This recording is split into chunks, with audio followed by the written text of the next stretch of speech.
Hola a todos, ¿qué tal? Hoy vamos a hablar de una obra que probablemente sea la que más me ha gustado en lo que va de año.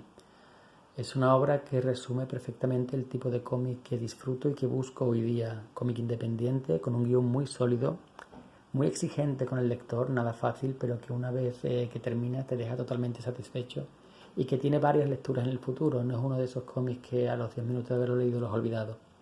Estoy hablando de La Aguja, de Simon Spurrier y Jeff Stockley, que fue publicado originalmente por Boom Studios, una pequeña editorial americana que se centra sobre todo en franquicias de televisión y tal, pero que si da obras como esta hay que seguir la pista. Aquí en España nos lo trae Planeta en un tomo en tapa dura que recoge los 8 números de la serie, más varios extras, portadas, ilustraciones, entrevistas con el autor. En ese aspecto está muy bien, una época en la que otras editoriales nos traen tomos carísimos con prácticamente nada, aparte del cómic, la verdad es que es de agradecer.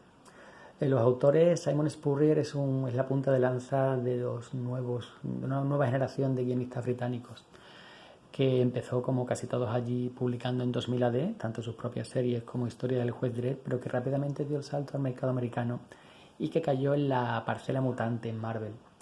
Y que hace un par de años, después de historias más o menos buenas, más o menos interesantes, dio la campanada con la miniserie de Legión.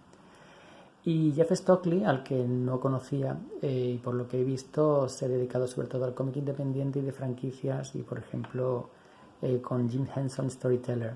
Aquí hacen sin duda juntos su mejor obra, una obra de ciencia ficción de la buena, ciencia ficción que nos presenta planetas, situaciones y razas diferentes a la nuestra, pero que en verdad están hablando de nuestra sociedad.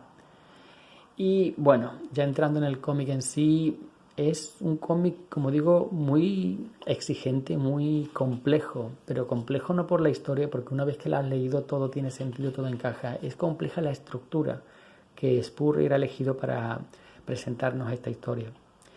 Es un cómic que no tiene una narrativa lineal, sino que constantemente nos están presentando. La primera página es un flashback de algo que ocurrió en el pasado. Un flashback que en un primer momento no tiene sentido y que no le encontramos el sentido hasta casi el final, en el que todo encaja como un puzzle. Y bueno, hablando de el universo que nos plantea aquí Stockley, es un planeta en el que parece que es una sociedad post-nuclear o post-catástrofe. No da muchas pistas, pero por lo que parece el planeta es un vasto desierto en el que solo sobrevive esta ciudad, La Aguja, una ciudad inmensa, kilométrica, que se alza desde las llanuras desérticas y en las que vive la humanidad y donde permiten vivir a las otras razas no humanoides, porque en el desierto viven diferentes razas, pero separadas de los humanos, y a las que viven en la ciudadela es porque tienen alguna utilidad. Es una metáfora muy inteligente, una más de las metáforas de este cómic sobre el racismo y la xenofobia en nuestra sociedad hoy día. Esos no humanoides, esos inmigrantes, que podemos hacer el paralelismo perfectamente, como digo, el principal o el que se nos presenta a nosotros es este personaje. Es una medusa, es básicamente humano, pero con estos brazos o estos, que hace las funciones de jefe de policía de esta ciudad, una ciudad organizada socialmente en forma vertical, abajo las castas inferiores, digamos, o los no humanoides, y arriba del todo una aristocracia, un marqués, que precisamente al comienzo de esta historia ha muerto, y su hija es la que se va a encargar ahora, la heredera del trono. Esta hija, que al contrario que su padre tiene una actitud muy poco amistosa hacia las otras razas, es racista, es xenófaga, pero tiene que ocultarlo por motivos de imagen. Y es que el cómic tiene algunos puntos muy graciosos, muy graciosos. Tienen hecho gracia como esos anacronismos, porque aunque básicamente es una sociedad feudal, pero tiene cosas como tabaco, tiene una especie de prensa del corazón.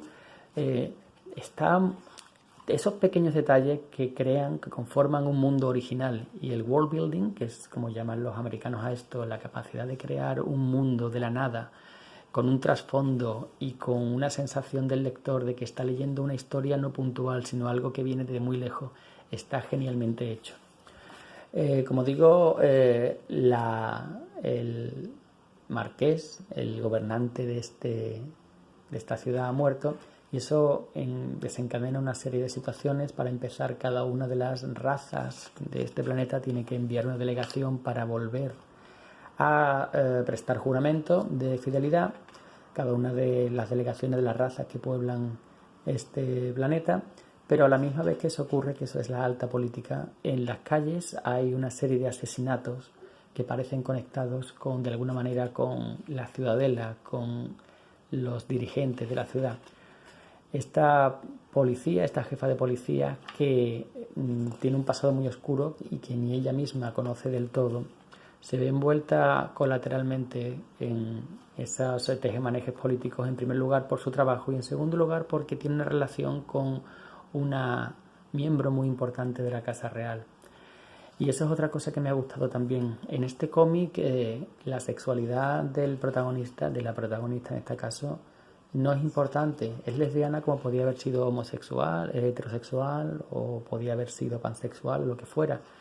No es uno de esos cómics de Marvel o DC en los que hacen el centro de atención de la historia la sexualidad del protagonista, buscando el fanservice y buscando la publicidad gratuita.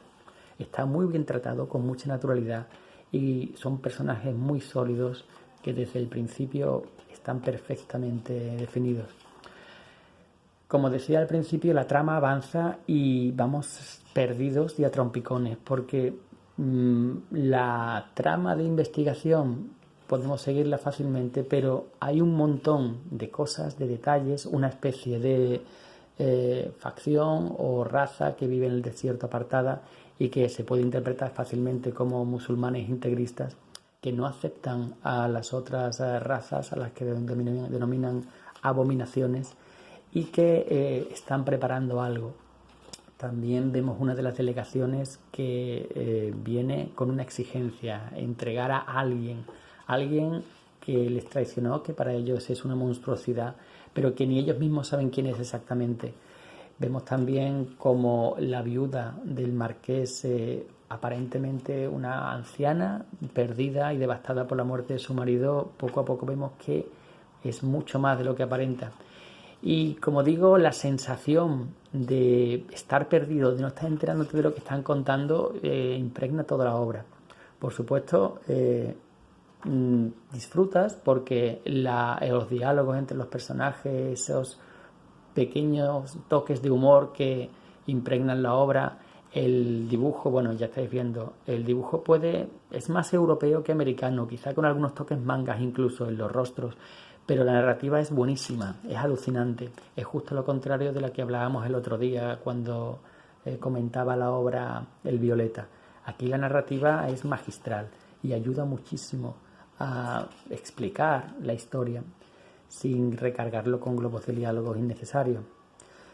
La historia va avanzando y conforme avanza las tramas empiezan a unirse en una. Ese asesino psicópata que parece que mata aleatoriamente, esa tribu o esa raza de humanos que se puede considerar perfectamente como, fijaos, esta bandera no recuerda al ISIS, esos extremistas islámicos, esos racismos soterrados de la sociedad, ese pasado de la protagonista que nunca acaba de recordar del todo, y en fin, este entramado social que Spurrier es capaz de crear en tan pocas páginas se plasma al final en un final redondo, un final que te sorprende porque te han estado diciendo desde el principio de qué iba la cosa, pero por la forma de presentar la historia te ha llevado perdido hasta el final.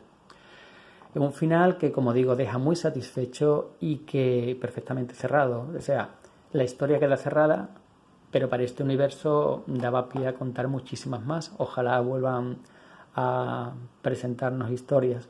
Pero en cualquier caso, cuando terminas, cierras el cómic y te quedas totalmente satisfecho, tanto de lo que te han contado como cómo lo han hecho.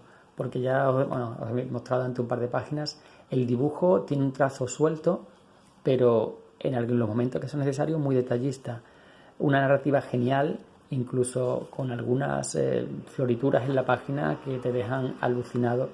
Y cuando ya terminas la historia y vuelves a leerla y te das cuenta de las conversaciones, de quién hablaba con quién y de qué, de todas esas piezas que han encajado, te das cuenta de lo grande y lo trabajado y lo cuidado y lo pensado que está todo en esta historia. Como digo, la historia mejor o la que me ha dejado más satisfecho en lo que va de año y que recomiendo a todos. Pero eso sí, tenéis que acercaros a esta historia, a este cómic, con la mente abierta y con paciencia, porque al final, aunque vayáis perdido todo el camino, cuando lleguéis al final veréis que merece la pena. Nada más, un saludo y hasta la próxima.